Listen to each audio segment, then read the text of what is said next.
वंदे मातरम। जय मातृभूमि, भारत माता की जय। साथियों, वर्तमान परिप्रेक्ष्य में राष्ट्रीय स्तर पर एक बहुत बड़ा मुद्दा जो उभर कर सामने आ रहा है, राष्ट्रीय स्तर पर एक व्यापक स्तर पर जो तनाव की स्थिति देखने को मिलती है, जो आपसी वैमनस्यता की स्थिति आज के दौर में देखने को मिलती है, उस स्थिति में पत्रकारिता की क्या भूमिका है। भारतीय जनमानस की दिशा एवं दशा तय करने में आज के इस दौर में पत्रकारिता कितना अहम भूमिका का निर्वाह कर रही है, यह एक बहुत बड़ी बहस का मुद्दा है।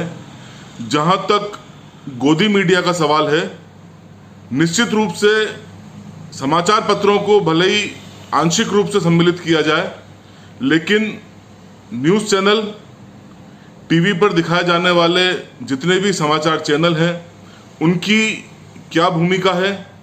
क्या पत्रकारिता सिर्फ अपने धड़े विशेष को संतुष्ट करने का एक माध्यम रह गई है? क्या पत्रकारिता अपनी विचारधारा विशेष की मार्केटिंग करने का, उसको प्रचार प्रसार करने का सिर्फ एक जरिया रह गई है, जहां पर न कोई नीति है, न कोई सिद्धांत है, न कोई दिशा है, एवं न ही एक चाह है कि राष्ट्र एक निश्चित दिशा विशेष की ओर प्रगति करे, अग्रसित हो। ऐसे दौर में भारतीय पत्रकारिता के पितामह श्री गणेश शंकर विद्यार्थी को याद करना बहुत बहुत और बहुत ज़्यादा महत्वपूर्ण हो जाता है, जिन्होंने न केवल पत्रकारिता को अपने जीवन में जिया, बल्कि आज उनके सिद्धांत, उनके नियम, उनकी जीवन शैली, उनका संपूर्ण जीवन व्रत हमें यह संदेश देता है कि पत्रकारिता की क्या महत्वपूर्ण आवश्यकता है संपूर्ण राष्ट्र की दिशा एवं दशा को तय करने में। तो आइए मित्रों, आज ऐसी ही महान विभूति की जन्म जयंती के दिन हम उनका स्मरण करें, उनका पूजन करें, उनका वंदन करें, उन्हें नमन करें। श्री गणेश शंकर विद्यार्थी, जिनका जन्म 26 अक्टूबर सन 1880 को इलाहाबाद के अतरसुइया नामक मोहल्ले में हुआ। उनके पिता, जिनका नाम मुंशी जयनारायण था, वह ग्वालियर रियासत के एंग्लो वर्नाक्युलर स्कूल में प्रधानाध्यापक थे। एक ऐसे परिवार में जन्म जहां पर विद्वता का पहले ही वास था। गणेश शंकर विद्यार्थी जी की शिक्षा पर भी बहुत ही ज़्यादा बचपन से ही ध्यान दिया गया। 1905 में मेलस से इन्होंने प्रारंभिक शिक्षा प्राप्त की, जो एक अंग्रेजी माध्यम में मिडिल तक का एक विद्यालय हुआ करता था। तदुपरांत 1907 में उन्होंने प्राइवेट परीक्षार्थी के रूप में एंट्रेंस परीक्षा पास की। एंट्रेंस परीक्षा भी उस दौर में बहुत ज़्यादा महत्व रखती थी। आगे भी इन्होंने अपनी पढ़ाई को अनवरत जारी रखा। इलाहाबाद के कायस्थ पाठशाला नामक कॉलेज से इन्होंने अपनी पढ़ाई जारी रखी। यहीं से ही श्री गणेश शंकर विद्यार्थी की रुचि पत्रकारिता के क्षेत्र में जागृत हुई। इन्होंने पंडित सुंदरलाल कायस्थ की कर्मयोगी पत्रिका से अपने पत्रकारिता जीवन की शुरुआत की। तदुपरांत 1911 सरस्वती में वह महावीर प्रसाद द्विवेदी के सहायक संपादक के रूप में इन्होंने उसका कार्य किया। उसके बाद भी एक जुनून के रूप में पत्रकारिता इनके जीवन में शामिल हो गई एवं अभ्युदय के सहायक संपादक के रूप में इन्होंने अपना कार्य जारी रखा। लेकिन इनके पत्रकारिता जीवन में एक अहम मोड़ आना बाकी था। वह अहम मोड़ था जो साथी, जो मित्र भारत के क्रांतिकारी दौर के बारे में जानकारी रखते हैं, रुचि रखते हैं, उन्हें इस बात की जानकारी होना स्वाभाविक है कि प्रताप नामक पत्रिका की भारतीय आज़ादी की लड़ाई में कितनी महत्वपूर्ण भूमिका रही। जी हाँ, ये वही प्रताप है जिसको श्री गणेश शंकर विद्यार्थी ने 9 नवंबर सन 1913 को अपने साथी पंडित नारायण मिश्रा, नारायण प्रसाद अरोड़ा एवं यशोदानंदन के साथ प्रारंभ किया। दिनांक 9 नवंबर सन 1913। प्रारंभ में गणेश शंकर विद्यार्थी जी के बारे में बात की जाए एवं प्रताप पत्रिका के बारे में विस्तृत रूप से चर्चा नहीं की जाए तो बात कुछ अधूरी रह जाएगी। इसलिए इस संपूर्ण जीवन व्रत का एक बड़ा भाग मैं प्रताप पत्रिका को भी समर्पित करना चाहता हूँ। प्रारंभ में प्रताप पत्रिका यह एक साप्ताहिक पत्रिका के रूप में इसकी शुरुआत की गई। लोकमान्य बाल गंगाधर तिलक को यह अपना राजनीतिक गुरु मानते थे, अपने पत्रकारिता का गुरु मानते थे। जैसा कि आप सभी को विदित होगा, लोकमान्य बाल गंगाधर तिलक की भी बहुत महत्वपूर्ण भूमिका रही पत्रकारिता के क्षेत्र में। मराठा एवं केसरी के माध्यम से भी इन्होंने जन जागरण और भारतीय आज़ादी की लड़ाई में महत्वपूर्ण भूमिका का निर्वाह किया। एक अपना आदर्श मानते हुए गणेश शंकर विद्यार्थी जी ने भी लोकमान्य गंगाधर तिलक के पद चिन्हों पर चलने को अपने जीवन का एक ध्येय बनाया। गांधी जी का जब से भारतीय राजनीति में पदार्पण हुआ, पंडित श्री गणेश शंकर विद्यार्थी जी गांधी जी से बहुत ज़्यादा प्रभावित थे एवं उन्होंने कई लेख के माध्यम से अपने गांधी जी के प्रति समर्पण को, इस गांधीवाद के प्रति रुचि को उन्होंने काफ़ी जागृत किया। एनी बेसेंट जी के होम रूल आंदोलन में भी इन्होंने बहुत महत्वपूर्ण भूमिका का निर्वाह किया। पत्रिका जो प्रताप थी उसने बहुत महत्वपूर्ण भूमिका का निर्वाह किया। कानपुर के मजदूर वर्ग के छात्र नेता के रूप में पंडित गणेश शंकर विद्यार्थी को याद किया जाता है। इस प्रकार एक बृहत्तर भूमिका की बात की जाए तो भारतीय राष्ट्रीय कांग्रेस, प्रताप पत्रिका इत्यादि में सक्रिय रूप से भाग लेने की वजह से इन्हें 5 बार जेल यात्राएं करनी पड़ी। इसी का परिणाम यह हुआ कि यह तात्कालिक संयुक्त प्रांत, जो वर्तमान उत्तर प्रदेश के नाम से जाना जाता है, के चोटी के कांग्रेस नेताओं में शुमार हो गए। यही कारण रहा कि 1925 के कांग्रेस के कानपुर अधिवेशन में यह स्वागत समिति के प्रधानमंत्री रहे। 1930 में कांग्रेस कमेटी में ही, प्रादेशिक कांग्रेस कमेटी में ही यह अध्यक्ष पद पर रहे। साथ ही अध्यक्ष होने के नाते यह सत्याग्रह में भी महत्वपूर्ण डिक्टेटर के रूप में इन्होंने अपनी भूमिका का निर्वाह किया। प्रताप समाचार पत्र की जहां तक चर्चा की जाएगी, शुरू में जो यह एक साप्ताहिक समाचार पत्र था, 7 वर्ष बाद अर्थात 1920 तक आते आते यह एक दैनिक समाचार पत्र बन गया। इसी में ही प्रभा नामक एक सम्मिलित पत्रिका का भी इन्होंने संचालन शुरू कर दिया, जिसके माध्यम से इन्होंने बहुत ही जागरूक रूप से मजदूरों की आवाज़ उठाई, किसानों की आवाज़ उठाई, तात्कालिक रियासतों एवं साम्राज्यवाद के खिलाफ इनके बहुत ही मुखर स्वर थे। पंडित, क्षमा कीजिएगा, गणेश शंकर विद्यार्थी जी यह पत्रकारिता का न केवल एक चेहरा थे, बल्कि एक संपूर्ण संस्थान के रूप में इन्हें पत्रकारिता के संस्थान के रूप में देखा जाता है।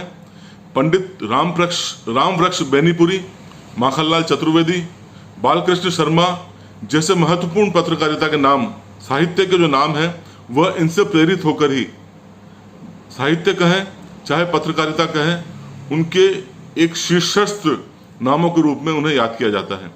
यही नहीं, चूंकि प्रताप का कार्यालय क्रांतिकारियों का एक शरण स्थली था, कई महत्वपूर्ण क्रांतिकारी महीनों तक आके प्रताप के कार्यालय में रहते थे अपनी फरारी के दौरान। इस प्रकार एक बहुत ही सामंजस्य के रूप में वर्तमान दौर में भगत सिंह और महात्मा गांधी 2 अलग अलग धड़ों के रूप में देखा जाता है। भगत सिंह को जो पसंद करने वाला विचारधारा है वो गांधी का विरोध करती है। गांधी को पसंद करने वाली विचारधारा कहीं कहीं भगत सिंह का विरोध करती है। उस दौर में जब भगत और गांधी दोनों जीवित थे, उस दौर में गणेश शंकर विद्यार्थी एक ऐसा नाम थे जो इन दोनों विचारधाराओं को भारतीय आज़ादी की लड़ाई में महत्वपूर्ण मानते थे। गांधी और भगत सिंह दोनों का ध्येय, क्योंकि भारतीय आज़ादी था, इसलिए गणेश शंकर विद्यार्थी का समर्पण दोनों ही महापुरुषों एवं दोनों की विचारधारा के प्रति समान रूप से था।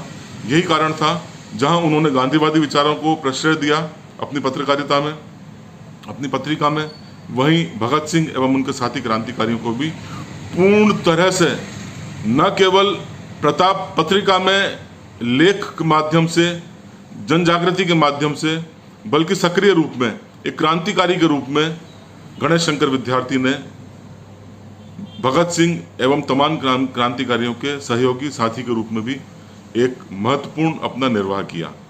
एक क्रांतिकारी के रूप में, एक पत्रकार के रूप में कभी भी यह भयभीत नहीं हुए।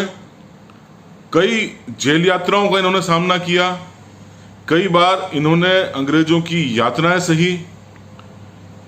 रायबरेली किसान आंदोलन के समय जब साम्राज्यवादियों अर्थात अंग्रेजों द्वारा एवं जमींदारों द्वारा एक वृहद रूप में गोलीकांड हुआ, इस गोलीकांड की बहुत ही व्यापक रूप में गणेश शंकर विद्यार्थी ने न केवल भर्त्सना की, बल्कि सक्रिय रूप में भी वह अंग्रेज मजदूरों एवं किसानों के साथ सम्मिलित रहे।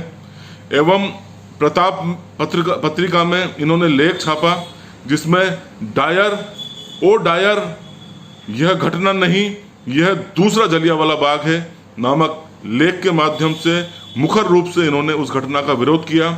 इसी विरोध के फलस्वरूप इन्हें मुकदमे का सामना करना पड़ा एवं 3 महीने की इन्हें जेल भी हुई एवं 1000 रुपये का जुर्माना हुआ।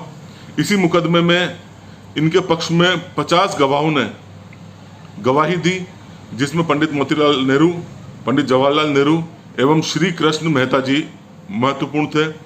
15,000 रुपये इस मुकदमे में कहा जाता है उस दौर में इनके खर्च हुए। फिर भी इन्होंने अपना एक मुखर पत्रकारिता का जो चेहरा था उसको और ज़्यादा धारदार ही बनाया। कहीं भी यह विमुख नहीं हुए ऐसी यातनाओं को सहकर। जेल में ही इन्होंने साहित्य के क्षेत्र में भी कई कार्य किए। जेल जीवन में इन्होंने विक्टर ह्यूगो के 2 उपन्यास थे, ला मिजरेबल्स एवं 93 का हिंदी में अनुवाद किया। हिंदी साहित्य सम्मेलन जो 19वां गोरखपुर में हुआ उसके अध्यक्ष के रूप में इन्होंने अपनी महत्वपूर्ण भूमिका का निर्वाह किया। पत्रकारिता आज के दौर की जब देखी जाती है तो वह संपादकीय कार्यालय तक सीमित होती है, न्यूज़ चैनलों के एडिटोरियल डेस्क तक सीमित रहती है, स्टूडियो तक सीमित रहती है, जो हमें दिखाई देता है। चिल्लम चिल्ला एवं आधारहीन दिशाहीन बहस पत्रकारिता का एक अंतिम अर्थ बनकर रह गई है। ऐसे दौर में यह जानना बहुत आवश्यक है कि गणेश शंकर विद्यार्थी का जो जज्बा था पत्रकार के रूप में, पत्रकारिता किस आदर्श स्वरूप में गणेश शंकर विद्यार्थी के अंदर रहती थी। भगत सिंह की फांसी के 2 दिन बाद ही विद्यार्थी जी ने भी बलिदान दिया और वो बलिदान किन परिस्थितियों में दिया, यह जानना आप सभी के लिए बहुत आवश्यक है। 25 मार्च सन 1931 का दिन, कानपुर, संपूर्ण कानपुर सांप्रदायिकता की आग में झुलस रहा था। तब आज़ादी का ये मतवाला, सामाजिक सौहार्द का यह प्रतीक कैसे अपने कार्यालय में चुप बैठ पाता। इन्होंने कानपुर की सड़कों पर जाकर गली गली में घूम घूम कर काफ़ी बड़े स्तर पर उन सांप्रदायिक दंगों को शांत करने में अपनी सक्रिय भूमिका का निर्वाह किया एवं इस भूमिका के निर्वाह में यह सफल भी रहे। किंतु दुर्भाग्य से यह एक ऐसे क्षेत्र में जा पहुँचे जहाँ पर लोग इन्हें जानते नहीं थे।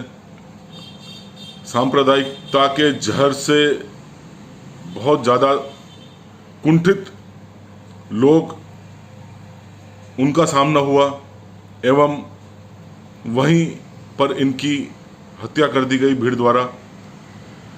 3 दिन तक गणेश शंकर विद्यार्थी लापता रहे। लापता क्या रहे, उनकी लाश नहीं मिली। अंततः कानपुर के किसी अस्पताल में लाशों के ढेर में श्री गणेश शंकर विद्यार्थी की लाश को पहचाना गया। काफ़ी फूल चुकी थी, पहचान में नहीं आती थी। इस तरह से पत्रकारिता के मूल्यों का निर्वाह करते हुए एक सच्चे क्रांतिकारी, एक सच्चे आदर्श नागरिक के मूल्यों का निर्वाह करते हुए पंडित गणेश शंकर विद्यार्थी ने अपने प्राणों की आहुति देश के सांप्रदायिक सौहार्द को स्थापित करने में अपने प्राणों की आहुति तक दे डाली एवं अपनी महत्वपूर्ण भूमिका का निर्वाह किया। एक क्रांतिकारी के रूप में, एक पत्रकार के रूप में, एक सामाजिक जागरूक राजनीतिज्ञ के रूप में, एक नागरिक के रूप में। आज गणेश शंकर विद्यार्थी जी की जन्म जयंती के दिन मातृभूमि सेवा संस्था कोटि कोटि नमन करता है, उनका वंदन करता है। जय भारत, जय मातृभूमि, जय हिंद।